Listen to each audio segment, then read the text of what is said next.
Great. My name's Oliver Maxwell. I've been working with social enterprises in the UK and in Denmark for around 10 years.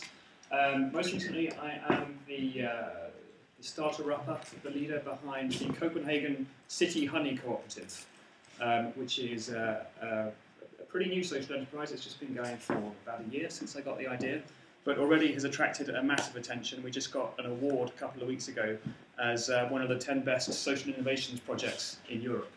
So it's really going well.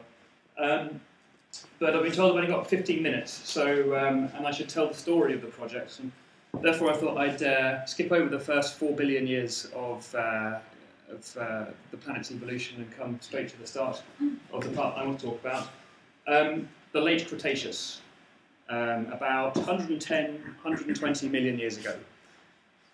If you go back then, dinosaurs roaming the Earth. Believe it or not, at that time, the world was black and white, or pretty much black and white. There were just kind of spiky bits of grass and conifers and that kind of stuff. At some point around this period, the first primitive bee landed on the first primitive flower, and then flew a little way and landed on another primitive flower, and had sex with it, effectively. And in that moment, something incredible happened in terms of the evolution of life on Earth as we know it today. It was a new form of sexual relationship, essentially, between flowers and other flowers, pollination. And if you look back through the fossil record, in an incredibly short amount of time, in just a few tens of millions of years, the flowering plants evolved and diversified into tens of millions of different species.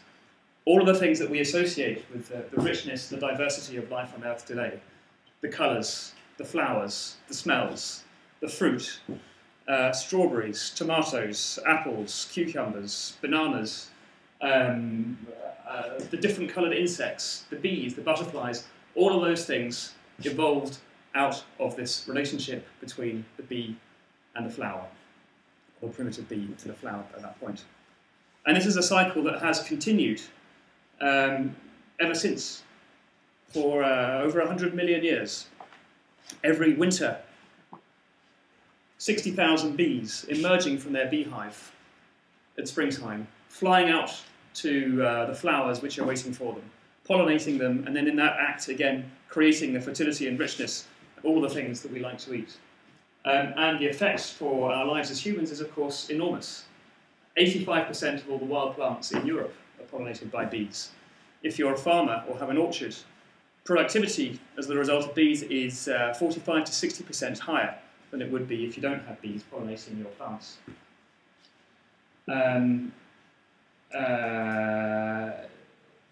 It is an incredible contribution to what we eat. 1/3 of all of our agricultural production in Denmark is a result of bee pollination. That's every third bite of something you eat is a result of the bees and the insects. Great, but then what happened? We all know about what's happening with the environment now. There's climate change. The humans are messing around with it. We've got pesticides, we've got GM crops, we've got weird signals from our mobile telephones. We've got exotic new diseases migrating across continents. And the result of that is that there's actually fewer and fewer bees. The bees are dying out. In fact, bees no longer survive in the wild in Denmark. They need beekeepers to look after them. And then there's a whole massive economic pressures against the beekeepers. There's actually fewer and fewer beekeepers as well, and that's because the honey that's imported from Mexico or China or Eastern Europe is so much cheaper than the honey that we can make here in Denmark that the old beekeepers, the kind of furry men with the long beards that you've maybe associated with your grandfathers or uncles, they're giving up. They're getting older. They're keeping fewer bees. They're becoming less commercial than the bees that they're doing. It's a crisis that isn't just in Denmark, it's across the whole of Europe. And in fact, there's 4 things that need to happen in order to reverse this. First of all, we need more bees in cities. And that might sound strange, but actually, in cities, we have some of the last bits of true nature that are left in countries like Denmark. The untouched places that aren't sprayed with pesticides. If you go out in the countryside, there is a period for about 2 weeks in May where everything flowers, and then it's gone, and then it's finished. In the city, the areas alongside railway tracks, the bits of rough land, unkept gardens, the window boxes that nobody's looked after. These are the places that are really supporting insects in the city and where bees ought to be living. The second thing we need a new generation of beekeepers. The old beekeepers are on the way out.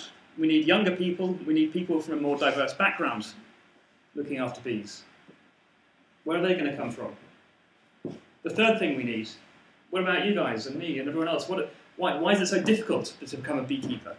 It's really only available if you've got a garage, or you've got a flat roof, or you've got enough money to invest in one of these, I don't know if you see these spinning machines, you turn a handle and then the honey comes out of the honeycomb and you can tap it. You need space and you need money for these kind of things. Where's that going to come from? And the last thing you need, if you're going to save the bees, you need a market. You need some way to compete against this Chinese and Ukrainian honey. You need some way to show that these jars of honey that you can buy with Danish honey written on in the supermarket, that stuff is literally your gardens, the Danish springtime, the smell of the city in May, bottled in a glass, which is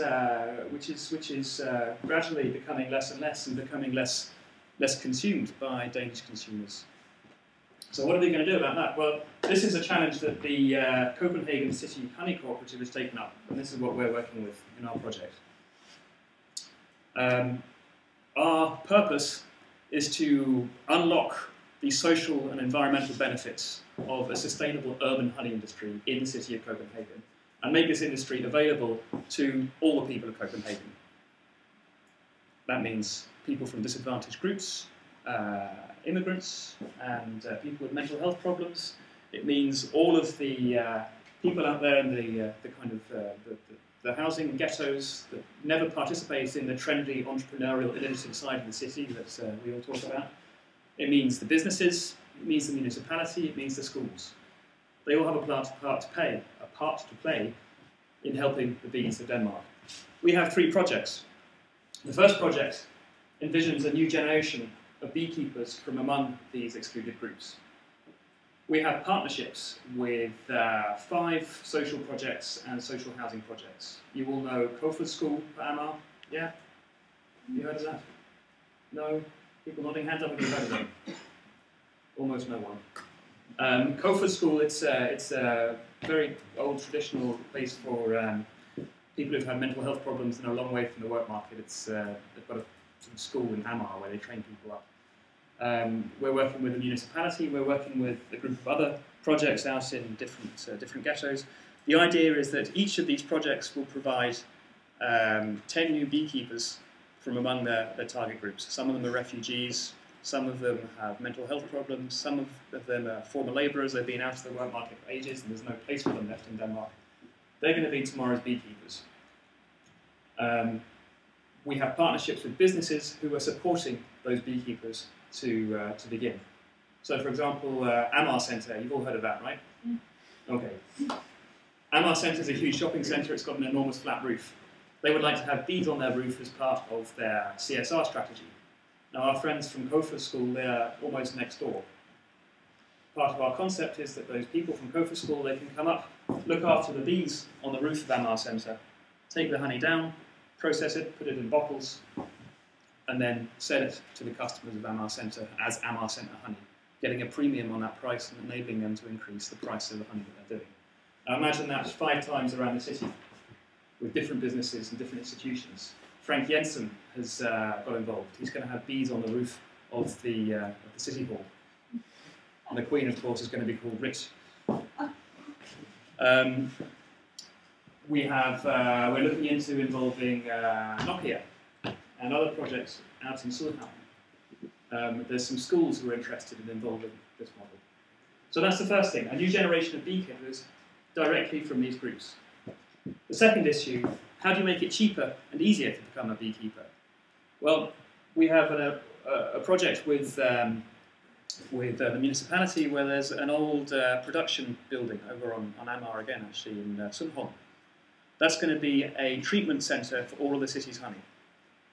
So if there's anybody in the city who's got bees but doesn't have the facilities to treat it, they can come to that place with their honey on big wax boards. They can have it treated, put in bottles and taken away. The people working in that centre will be people, again, who are a long way from the work market on flex job arrangements, and they'll be working there through the summer to gain experience in the work market and become closer again to the normal work market in Denmark.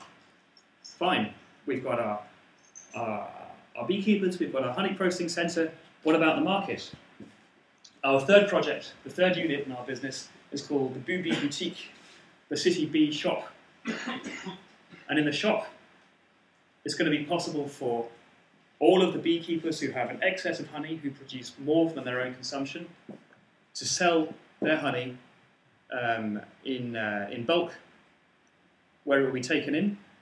And I don't know if you know this, but if you take honey and you mix it with beeswax and some other products from beehives and other places, you can make shampoo and soap and lip balm and a number of other skincare products, which you can then, again, of course, sell to a much higher price and thereby create a stronger economy, a stronger economic foundation in urban honey. Now, our whole organisational structure is a cooperative, and that means that the beekeepers who are selling their honey to our shop at that end, they get a dividend on everything that gets sold. So the more honey they produce, the more money they get back for it, the more stability and independence it creates for people who are a long way from the work market, most of them on benefits, most of them are trapped in a situation in very poor parts of the city. And that way, the way we see it, you create, first of all, an economy for the bees. You create opportunities for people the whole way from being beekeepers, jobs in honey processing, to jobs in production of skincare products and sales at the other end of the business. You create an avenue for people to participate actively in the city's identity as being environmental, as being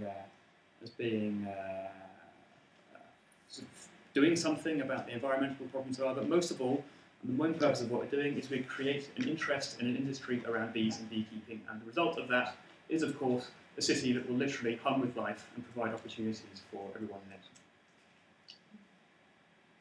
That's the idea.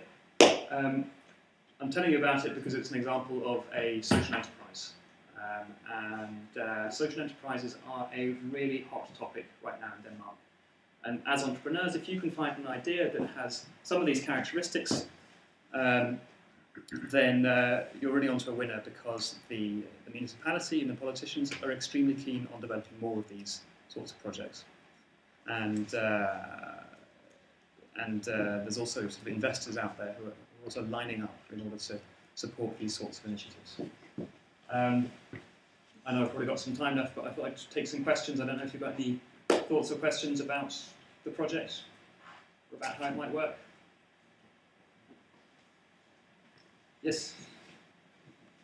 So you say that it's cleaner, this honey that comes from the city, but yeah. I keep thinking pollution. Like, can you explain to me, like, isn't that, how do you take that into account? It's actually, bees are amazing creatures. They're very sensitive to smell. So if a bee, first of all, goes out and it eats some pollen or nectar from a polluted flower, and then comes back to the hive, there's some watch bees that sit on the edge of the hive, and they see when that comes back, and they kick them out. They don't let them back in. And that's for the ones which become very polluted. That's one reason that it's not a problem. Another reason is that when you make honey, when bees make honey, it's not a simple process of collecting the honey from a flower and putting it in the beehive. There's a whole chemical process where the nectar is passed first into the stomach of the bee that collects it, then into the stomach of another bee that's waiting in the hive, and then into the stomach of a third bee, and in each place there's enzymes that work on it until it's eventually put into the cell at the end. It sounds completely revolting, but actually what that effect has is that the bee